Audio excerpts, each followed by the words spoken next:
Una ho sa lahat, yung issue, kanina ko pa naririnig, pinipilit mo na may plunder. Ipatunayan mo muna na may plunder, bossing, okay? Ngayon, it's not for you to decide, it's the court to decide, sir. All right?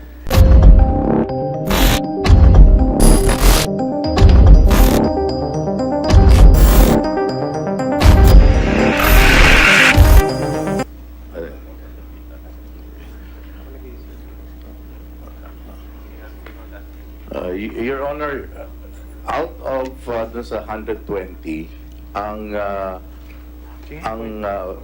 dahil 4 tranches lang po yung na-release, ang napunta po sa PTV ay 95,625,000.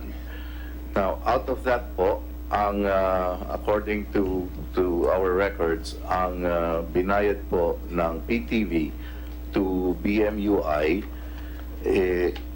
is 71,061,275.34. So, may natira po na thereabouts of 19.8 million sa PTV, which was retained by PTV as revenue po. So dun sa buong contract na 120 million, ilan ang napunta sa Kilos Pronto at ilan napunta dun sa ibang shows ng PTV4?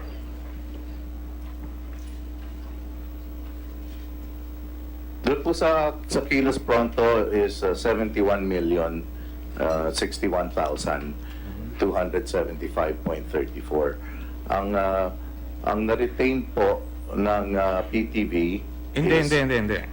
You're not answering the question eh. Ilan na napunta doon sa mga newscast na ads? Based on your memorandum of agreement. Di ba? Eh kasi 120 lang yung pera mo eh. Pero 114 according to COA ang napunta sa bitag.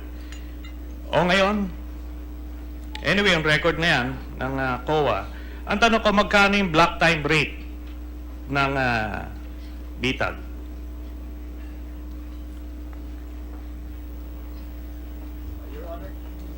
Your Honor, bitag pays us 700,000 a month for us black timer.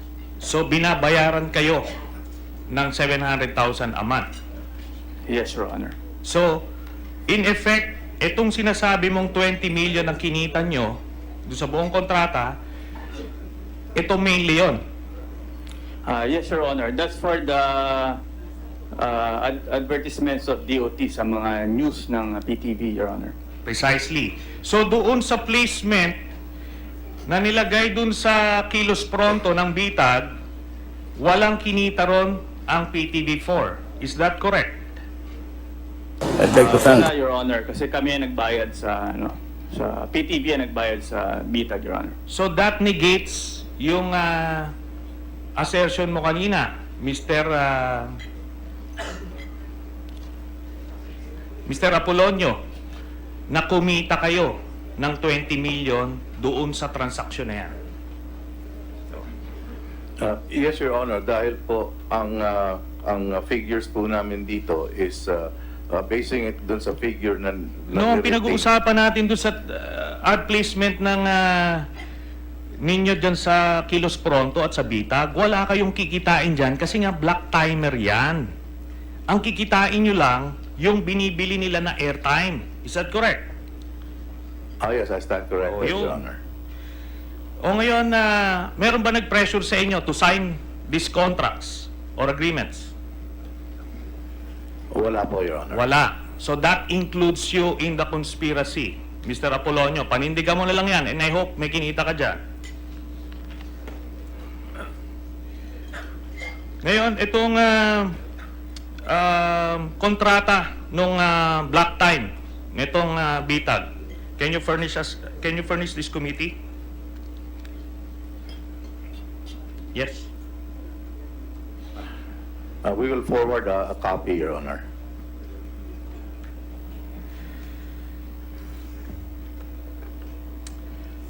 Okay. Ngayon, pupunta tayo kay Miss De Castro, Yusek De Castro. Kayo yung head ng Bids and Awards Committee. Yes, that's correct. Okay. So aware kayo na itong Kilos Pronto ay sa pagmamay-ari ni Mr. Ben Tulfo. No, we were not aware po. And for the record, when it was presented to the Bids and Awards Committee by the end user, who happens to be the Chief of Staff of the Secretary, si ASEC Erwin Mancao, I was not present. It was presided by the Vice Chairman of the BAC, si ASEC Malu Japson, but they have a minutes of the meeting. Okay. At what point during this whole episode na na-realize mo na si Mr. Ben Tulfo ang may-ari nung bitag? Ito na lang po nung May nung pinag-uusapan na po. Sigurado kayo dyan, Ms. De Castro? Yes po. Okay. Sino ang... so kayo ang host nitong iTravel Pinas? Nag-start po kasi ang concept niyan na ang mga mag-host po ng show ay mga USEC, ASEC at regional directors and other directors po of the department. Yes. Pero, ang iTravel Pinas nga ay pinoproduce ng bitag. So, hindi mo pa rin alam. Sir, kasi pag nagme-meeting po kami, ang kasama po namin si PTV4, wala pong representative. Hindi po namin nakikita si Sir Ben Tulfo or anybody from BITAG. Excuse me, with your permission, I'd like to recognize the Honorable Senator Risa Ontiveros, and I just want to follow up a question, if you don't mind, para maklaro. Is iTravel, does that belong to Mr. Tulfo, the BITAG? No, Mr. Chair, it was produced by PTV. PTV, because I saw you. Yes. I saw Yes, you Mr. Chair. shaking your head a while ago. I just wanted to make sure that we get the correct response. Yes, Mr. Chair. Go ahead, sure. Thank you, Mr. Chairman. So, ngayon kayo yung host ng iTravel Pinas. Ito po nung mga last few months na po, ako po yung nagvo-voice lamang ng script po nila. Magkano po ang talent fee nyo rito? Wala po akong kinikita dito dahil bawal po ang double compensation sa gobyerno. So itong kuha ninyo, kawang gawa lang, ano? Yes, Your Talaga? Honor. Okay. Ngayon, but you are aware now, at looking back, alam nyo ba as head ng BAC, ng Bids and Awards Committee, nasa inyo yung ultimate responsibility ng regularity ng mga transaksyon. Your Honor, for this particular transaction, the BAC's role was simple and clear. There was a proposal for an agency-to-agency transaction. Unlike the usual competitive bidding, which has a lot of stages or several stages, like publication, detailed requirements, and documentation, the agency-to-agency transaction only involves 4 steps. All of these requisites and justifications were strictly complied with. There was no basis from the face of the documents that could possibly render the transaction invalid or questionable. So the BAC recommended the agency to agency on the basis of existing procedures which were all complied with and eventually was approved by the head of the procuring entity. Okay. Alam nyo, at the end of the day, no, kahit maganda yung pagpaliwanag nyo na yan, at the end of the day, yung pondo ng gobyerno na ibinigay sa Department of Tourism, in-entrust sa kanila, pinagkatiwala sa kanila, ay napunta eventually sa kapatid ng Secretary ng Tourism. Maliwanag po yan na plunder. Okay? Maliwanag po yan na plunder. So, lahat, pasensya na po kayo, Yusek De Castro, but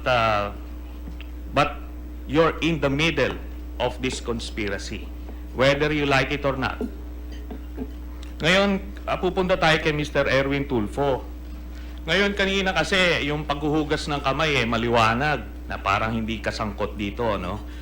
Pero, kapatid ka ni Secretary Teo, at hindi ka ordinaryong empleyado ng BITAG, magkakapatid kayo. So, nabasa nyo naman, napakinggan nyo kaninang definition ko, di ba? So, pasok na pasok sa BITAG. Ngayon, magkano yung talent fee mo doon sa show na yan? Ano gusto, pag ko naman sagutin, Sen? Go ahead, please. Alright. Una ho sa lahat, yung issue, kanina ko pa naririnig, pinipilit mo na may plunder. Ipatunayan mo muna na may plunder, bossing, okay? Ngayon, it's not for you to decide, it's the court to decide, sir. Alright. Doon naman ho sa... Excuse me, with all due respect to our resource persons, we would appreciate it very much, and this is a request, that you address the chair, do not address the I will- personality. I will honor your honor, Mr. Chair. And at the same time, I would also admonish everyone here, including Senator Trillianes, that nothing has been concluded here. But that is the style of questioning of Senator Trillianes. I understand, Mr. Chair. Thank you. All right, Yes, I will- Senator Ontiveros? Here.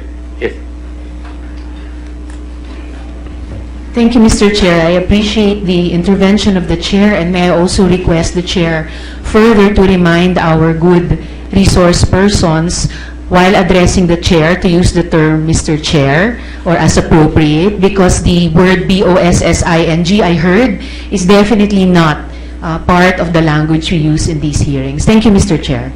The point is well taken. Doesn't take any offense, although it would be appreciated if the formality of the Senate is respected. Mr. Tulfo. Mr. Erwin Tulfo, thank you. And for all the resource persons, thank you.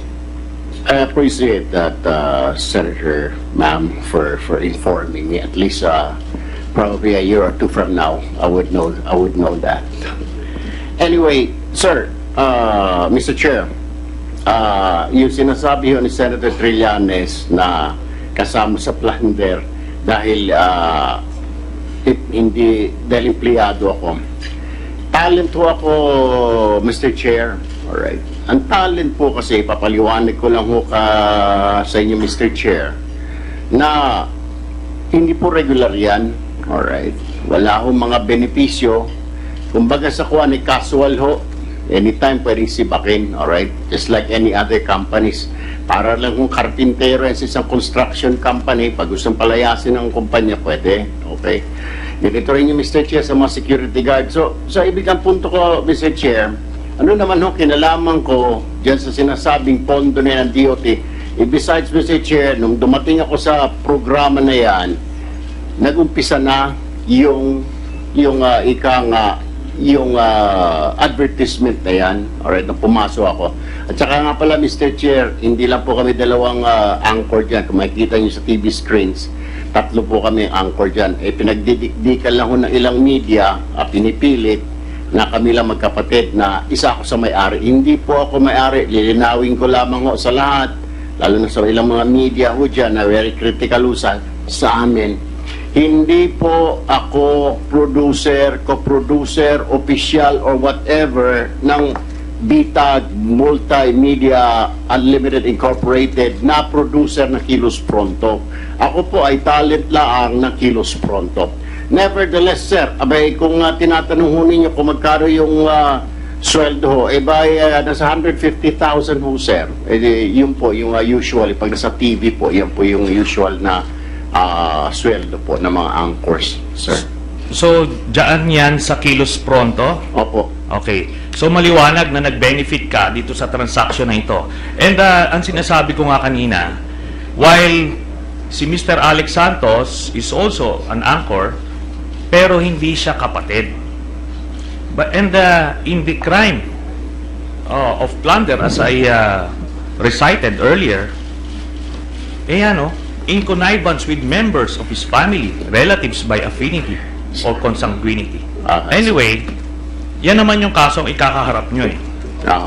Di ba? So, sa akin, kung mag-akusa kayo, ganun-ganun na rin lang, edi magkadibdib naman kayo na wag yung parang Ay, hindi ho. dito pa lang, di ba? No, Mr. Chair. Hindi ho, harapin ho natin yan. O, yun ang maganda. Hindi naman Diba? kami matras. At saka, hindi ho kasi kami mahilig gumawa-gawa ng mga kwento, Mr. Chair. Ay, nako.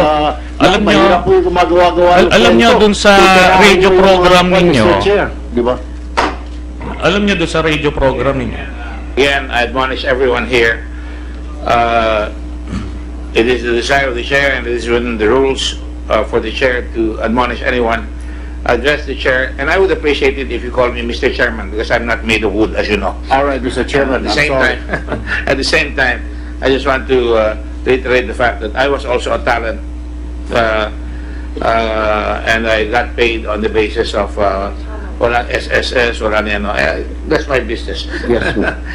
In Channel 5, and that's how I come to know Mr. Erwin Tulfo. And in fairness to Mr. Tulfo, and this is not a defense, we do our homework here. We did check on whether there is any connection in the corporation other than being a talent of the show in the corporation. So, however, the distinguished senator is correct that you are the brother, and that is something that you cannot change. I do not deny, Mr. Chairman, that I am the brother, younger brother. Like I said, you cannot change it. So Yes, let's go Mr. to another topic. Yes, Mr. Thank you. Chairman. I submit to the wisdom of the chairman. Itatanong ko lang, Mr. Chairman, dahil apparently dito sa resolutions, ang pag-uusapan lang ay yung ad placements. But the COA also flagged other transactions during the time of Secretary Teo, particularly yung buhay karinderya, and the duty-free purchases, just to establish a pattern. So kasama to, Mr. Chairman. Okay, can I ask the COA in relation to the other flag transactions by the DOT? Pwede nyo bang isa-isahin po? Good afternoon po, Mr. Chair and the members of the committee. Yung buhay karinderya po, ay transaction po yan ng TPB, Tourism Promotion Board, which is under the corporate government sector. Unfortunately, hindi ko sila nakita dito. Siguro hindi po sila na-invite. Na-invite sila? Wala ko TPP, sila. oh. Corporation po sila, and it's under the corporate government sector of the COA. Sir? Wala po sila dito. Hindi ko na, hindi, Are you talking about Tourism Promotion Board? hindi po. DOT po kami. National Government Sector. Yung auditor ng COA. Opo. Kasi kami po, We will invite ino-audit them po next namin time. ang Department of Tourism. Yeah, just to let everybody know, we're concentrating first on this matter of the advert placements, and then after this, we will concentrate on the duty-free as well as the other problem involving Mr. Montano, yung karinderya. Mr. Chair, we cannot answer for questions or issues regarding duty-free and buhay karinderya kasi hindi po kami ang nag-audit. Hindi kayo yung auditor na? Opo. Okay. We will invite whoever the auditor is at the proper time. So if that's the case, Mr. Chairman, I'll pass on to the next senator. Thank you, Senator Trillianes. Senator Bina is recognized. Senator Bina is the chairman of the Committee on Tourism. So, Thank you, Mr. Chair.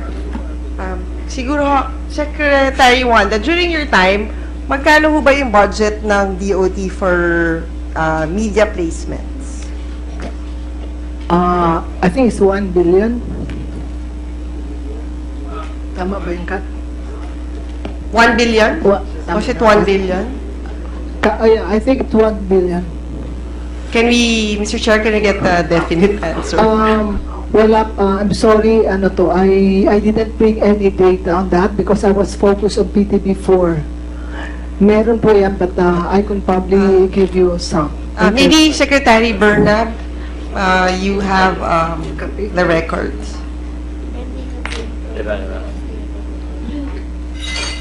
Okay, here for the year 2017, 17. it was Maybe we can start with 2016 and then okay, for 2016 it was 1.15 billion. For 2017 it was 300 million, and for 2018 it was 1 billion. 2017, Yes. 300 million. Yes. Pero ngayon, Now it's 1 billion. Yeah, more like it. But the previous year, it was also higher, For 2015, it was 600 million. 600 million. Yes. Wow. I mean, that was a lot more than we did. Go ahead. Okay, and then, I guess with this budget, meron naman kayong marketing plan or media buy-in plan. Tama po ba? I don't know, Secretary Teo or Yusek Ka, or whoever is in charge of the placements. Yeah, just for the record, the branding budget is under the Office of the Secretary. For 2016, I am aware yung 650 million where ang napunta po yun sa Macan kasi sila po yung nanalo dun sa branding campaign ng DOT. 150 million Opo. ang binayad sa Macan. Yun po yung naka-allot na budget po sa kanila, 650 po. And was that paid? Sorry, sir. Was that paid? Yes. Was that I'm not obligated to aware pay? po. I'm not aware, Mr. Chair. Secretary Teo? I think, hindi po ako din sure because during that time, ito po yung nangyari na yung sites that we have to cancel. But the contract was during the time of Secretary Jimenez. Sila po nanalo. So I continued during my term. I'm astounded. I mean, there's an awful lot of money for Macan Harrison. For a client that is, really scrounging to get a good budget to get out into the international and domestic community. Go ahead, anyway. Mr. Chair, siguro out of the 650 million dun sa Macan, ano lang ba to? Media buy-in or Halo-halo. part din yung pag-produce ng ads? Yeah, kasama yan. Pag-produce ng ads. Pati yung pag-produce ng ads. So yung anak was part of the 650 million and ano ba yung bulag? Sites. Yung sites. So I guess hindi nyo nabayaran yung 650 million because may problema tayo dun sa sites.